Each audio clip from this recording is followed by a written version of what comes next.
ये देखिए फॉर्मेशंस हो गया एथाइल अल्कोहल का। This is called enthalpy of formations of ethyl alcohol.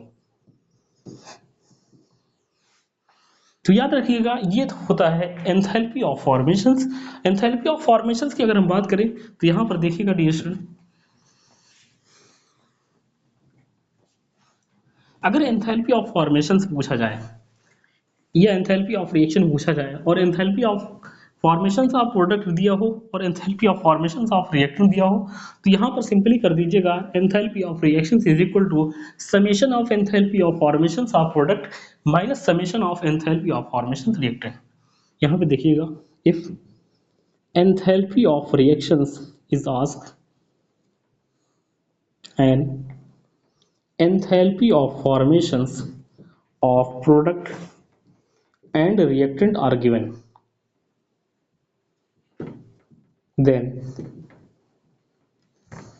Use करिएगा enthalpy of reactions is equal to summation of enthalpy of formations, summation of enthalpy of formations of product minus summation of enthalpy of formations reactant.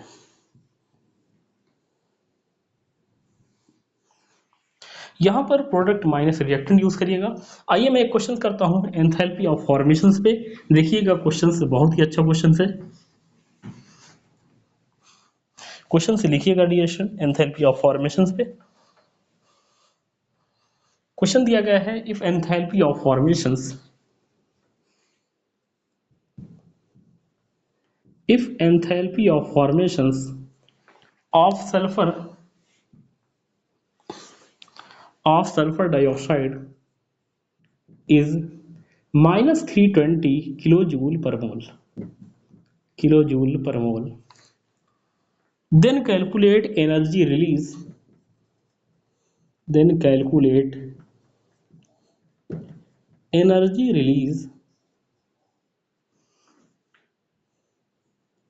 release when 4 gram sulfur is burned, when 4 gram of sulfur is burned। 4 gram sulphur जब जलाया जाएगा तो यहाँ पर कितनी energy निकलेगी। आइए मैं इस क्वेश्चन को करता हूँ। देखिएगा यहाँ पर enthalpy of formation sulphur dioxide की दी गई है माइनस 320 किलो जूल पर मोल। एक मोल जलाने पर जो एनर्जी निकल रही है वो 320 किलो जूल है। माइनस यहाँ पर सिर्फ इतना बता रहा है कि ये रिएक्शंस एक्सोथर्मिक है, यहाँ पर निकल रही है। ठीक है, तो यहाँ पे लिखिएगा फॉर 1 मोल, अगर मैं बात करूं 1 मोल जलाने पर निकलने वाली एनर्जी इज इक्वल टू, ये है 320 किलो जूल। एक मोल जलाया है डियर स्टूडेंट तो यहाँ पर 320 किलो जूल निकल रही है। आपसे कह रहा है 4 ग्राम अगर सल्फर को बर्न कर दिया जाए तो कितनी एनर्जी निकलेगी। तो याद रखिएगा जब यहाँ पर आपने मोल को लिया है तो यहाँ पर भी आपको लेना पड़ेगा मोल। मोल के अंदर आइए चेंज कर देते हैं, तो 4 ग्राम सल्फर है तो 4 अपॉन हो जाएगा 32। ये देखिए मोल के अंदर चेंज हो गया, वेट अपॉन एटॉमिक मास या एटॉमिक वेट। इसको जब जलाओगे तो निकलने वाली एनर्जी इज इक्वल टू हो जाएगा 320 इंटू ये हो जाएगा 4 अपॉन 32, तो ये हो जाएगा 40 किलो जूल पर मोल।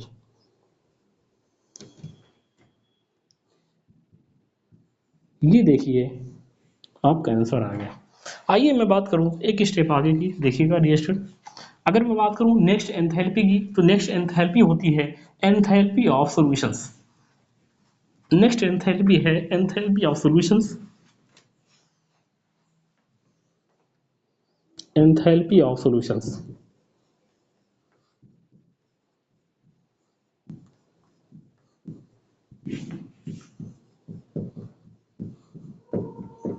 एंथैल्पी ऑफ सॉल्यूशंस क्या होता है तो यहां पर देखिएगा dear student, it is defined as change in enthalpy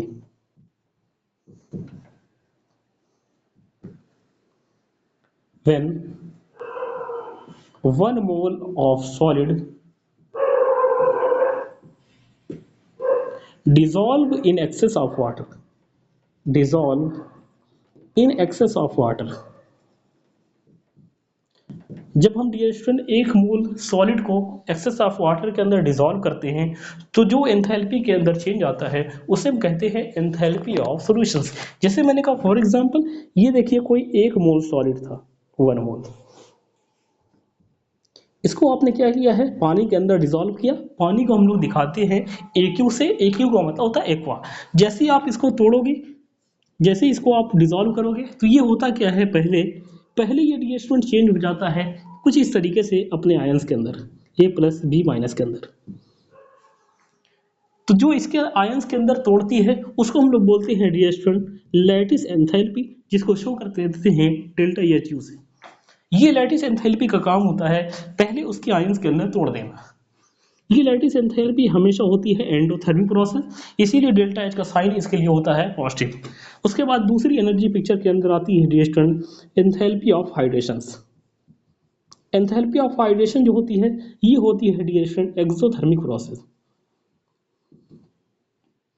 और यहाँ पर साइन होता है निगेटिव। उसके बाद ये चेंज हो जाता है AB एक्वस, इसके अंदर चेंज हो जाता है। तो यहाँ से आप फार्मूला बना सकते हो delta H of solutions, enthalpy of solutions is equal to lattice enthalpy plus enthalpy of hydrations। ये देखिए डियर स्टूडेंट एक फार्मूला बन गया है। यहाँ से कभी भी आपसे एंथैल्पी ऑफ सॉल्यूशंस के ऊपर क्वेश्चन पूछा जाए तो इस तरीके से आप लगा दीजिएगा और आपका आंसर आ जाएगा। आइए मैं एक क्वेश्चन करता हूँ इसके ऊपर, देखिएगा एक क्वेश्चन इसके ऊपर।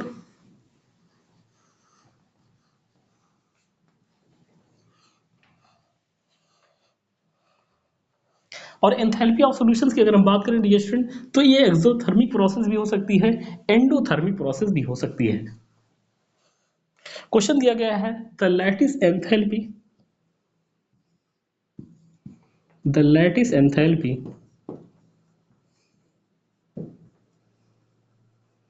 the lattice enthalpy of sodium chloride is minus 780 kilojoule per mole if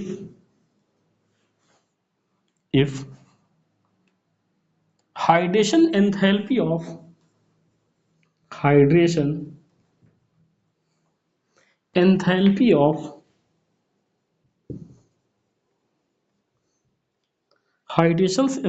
of sodium and chlorine are minus 406 kilojoule and minus 364 kilojoule per mole respectively,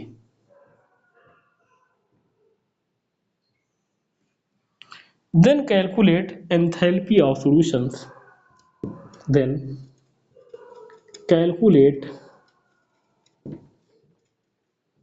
enthalpy of solutions।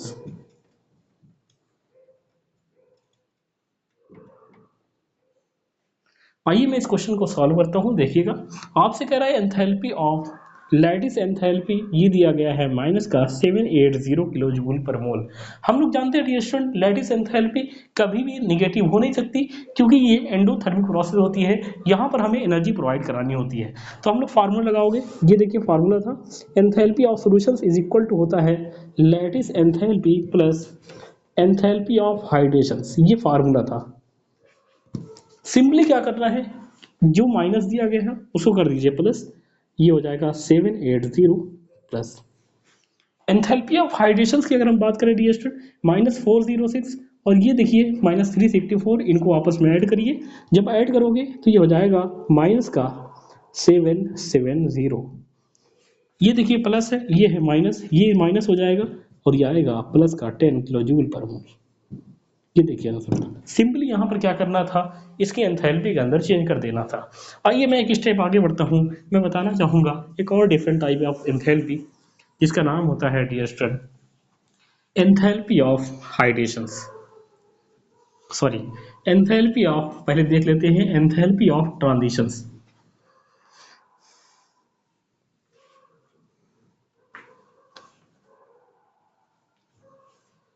अगली एंथैल्पी है enthalpy of transitions.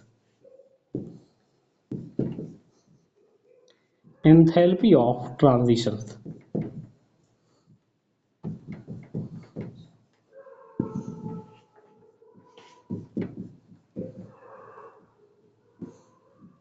Enthalpy of transition क्या होता है? Transition क्या होता है dear student, याद रखिएगा, जब हम लोग वन एलोट्रॉप फॉर्म को दूसरे एलोट्रॉप फॉर्म के अंदर चेंज करते हैं तो वहां पर एक एंथैल्पी चेंज आएगा, उसको हम लोग बोलते हैं एंथैल्पी ऑफ ट्रांजिशंस।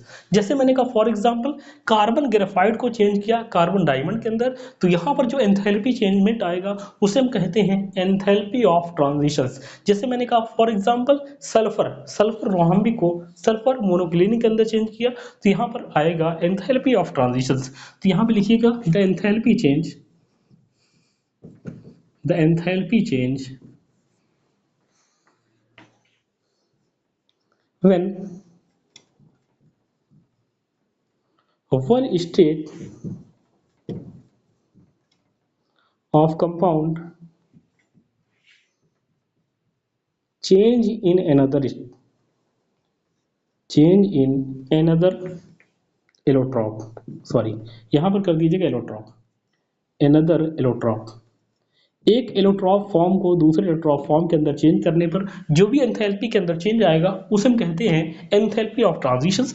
जैसे मैंने कहा फॉर एग्जांपल ये था कार्बन ग्रेफाइट, कार्बन ग्रेफाइट को आपने चेंज कर दिया कार्बन डायमंड के अंदर, तो यहाँ पर जो चेंजमेंट आएगा इसको हम लोग बोलते हैं enthalpy of transitions.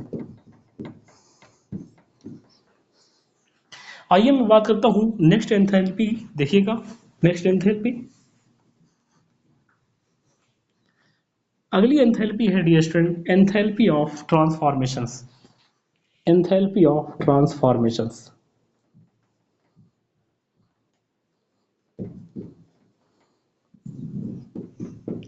Enthalpy of transformations की अगर हम बात करें तो ट्रांसफॉर्मेशंस का मतलब ये होता है डियर स्टूडेंट एक स्टेट को दूसरे स्टेट के अंदर चेंज करना, तो उसके अंदर जो एंथैल्पी चेंज आएगा उसे हम बोलेंगे enthalpy of transformations.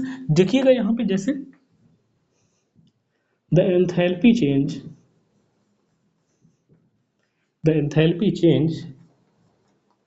when one mole compound change one state to another state, one state to another state। जैसे मैंने कहा फॉर एग्जांपल देखिएगा सॉलिड था डियर स्टूडेंट, आपने टेम्परेचर बढ़ाया, जब टेम्परेचर बढ़ाओगे तो ये सॉलिड चेंज हो गया लिक्विड के अंदर। जैसे मैंने वाटर का एग्जांपल लिया, ये था आइस, आइस जब आप टेम्परेचर बढ़ाओगे तो आइस चेंज होगा लिक्विड के अंदर। आपने क्या किया फर्दर टेम्परेचर बढ़ाया और टेम्परेचर बढ़ाते बढ़ाते आप पहुंच गए बॉइलिंग पॉइंट पर, जैसे ही बॉयल होगा तो ये देखिए चेंज हो जाएगा वेपर स्टेट और ये है गैस वाली स्टेट। तो अगर आप सॉलिड से लिक्विड की तरफ गए तो यहाँ पर जो एंथैल्पी चेंज आता है उसे हम कहते हैं dear student enthalpy of fusion, delta H F से शो करते हैं।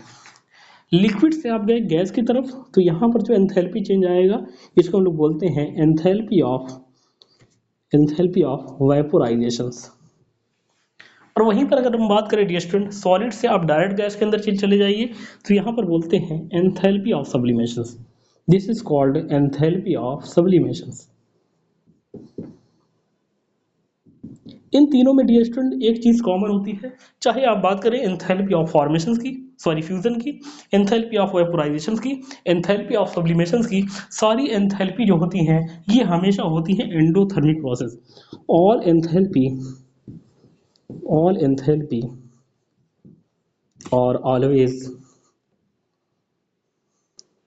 एंडोथर्मिक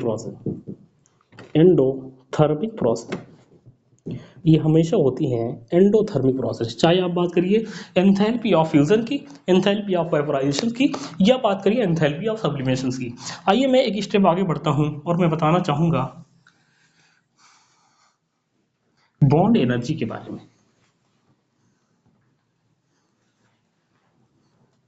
नेक्स्ट हेडिंग है बॉन्ड एनर्जी। वैसे टी स्टूडेंट एंथैल्पी बहुत सारी और भी हैं, लेकिन जो इंपॉर्टेंट थी उन सारी एंथैल्पीज को मैंने यहाँ पर डिस्कशन कर दिया। आइए हम बात करते हैं टी स्टूडेंट बॉन्ड एनर्जी की।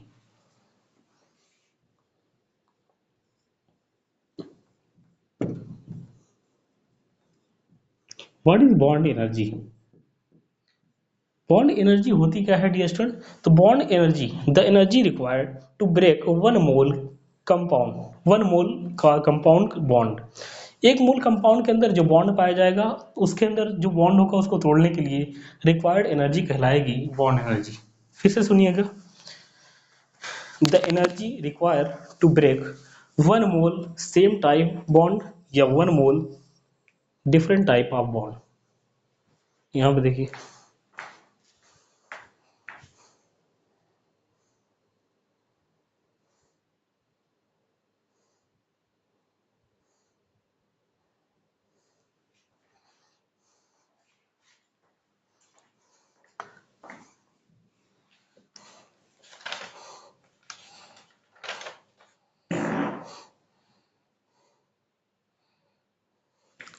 तो यहाँ पे लिखिएगा the energy require to break one mole same type of bond. यहाँ पे लिख सकते हो the energy require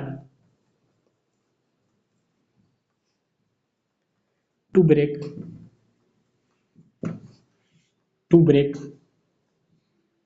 one mole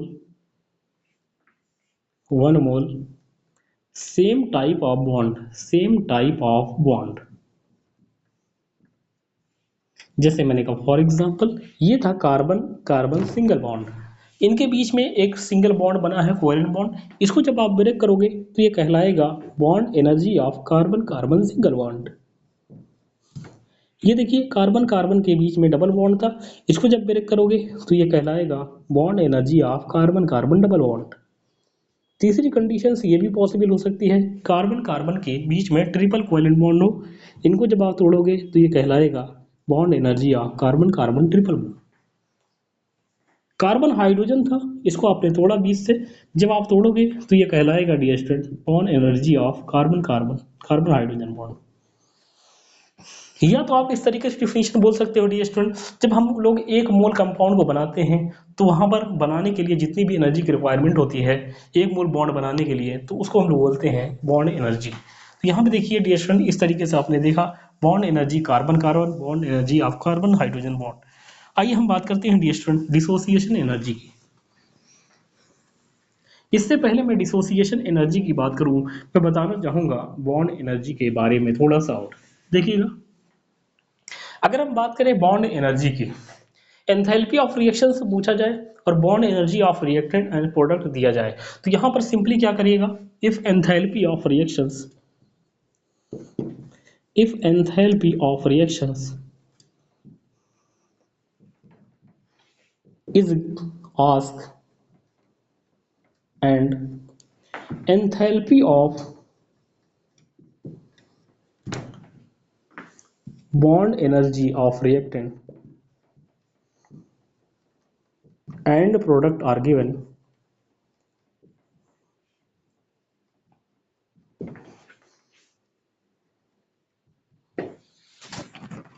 then it's called sorry then are given, then enthalpy of reactions is equal to होगा summation of bond energy of reactant minus summation of bond energy of product।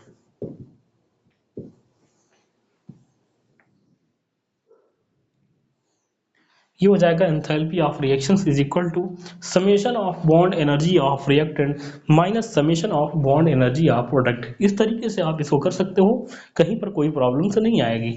आइए मैं इस पर questions करके दिखाता हूँ किस तरीके से इस पर क्वेश्चन किए जाएंगे। देखिएगा dear,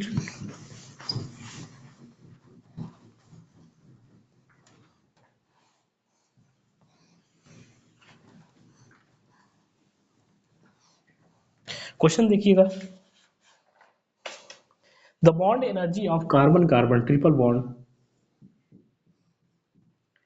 the bond energy of carbon carbon triple bond, carbon hydrogen single bond, hydrogen hydrogen single bond and carbon carbon double bond are given, are given 198, 98, 103, 103 and 145 kilocalorie per mole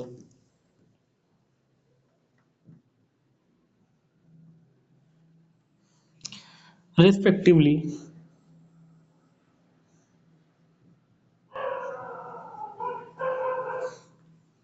Calculate enthalpy change of reaction. Calculate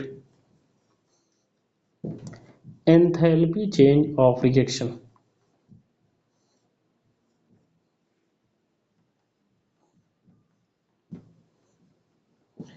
ये questions आपसे पूछा गया है dear student, और आपको एक reaction दी गई है, देखिएगा।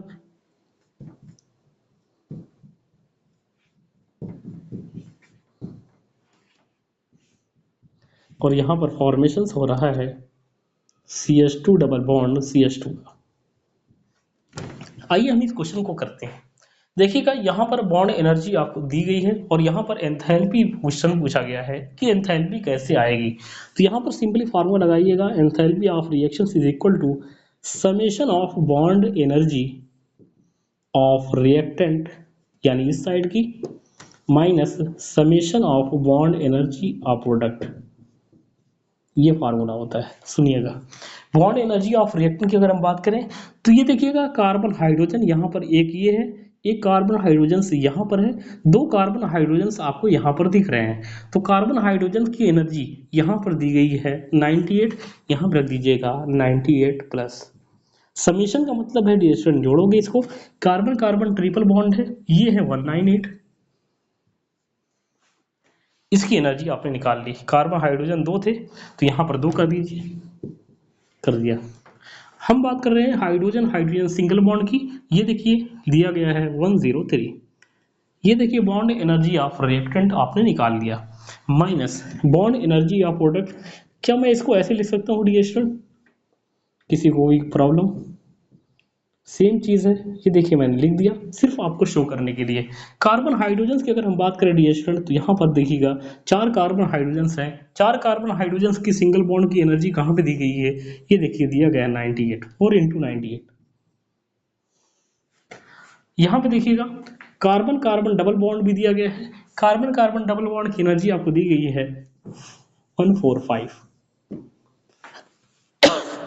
तो ये देखिए डियर स्टूडेंट, आपको बॉन्ड एनर्जी ऑफ रिएक्टेंट और बॉन्ड एनर्जी ऑफ प्रोडक्ट मिल गया है। इसको आपस में माइनस कर दीजिएगा और आपका आंसर आपके सामने आ जाएगा। आइए मैं एक स्टेप आगे बढ़ता हूँ और आपको बताना चाहूँगा अबाउट डिसोसिएशन एनर्जी। देखिएगा डिसोसिएशन एनर्जी क्या होती है, उसके बाद हम पहुंचेंगे एंथैल्पी ऑफ एटोमाइजेशन पर। नेक्स्ट हेडिंग है dear student dissociation energy.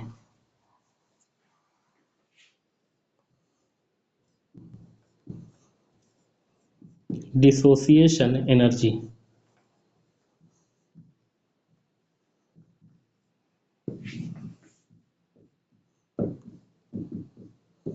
What is dissociation energy? तो यहाँ पे लिखिएगा the energy require to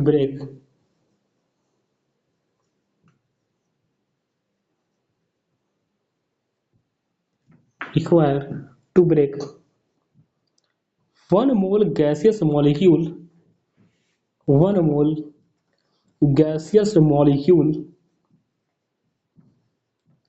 into their gaseous atom, into their gaseous atom, gaseous atom एक मोल गैसियस मॉलिक्यूल को उनके गैसियस एटम के अंदर तोड़ देने के लिए जितनी एनर्जी की रिक्वायरमेंट होती है उसे हम कहते हैं डिसोसिएशन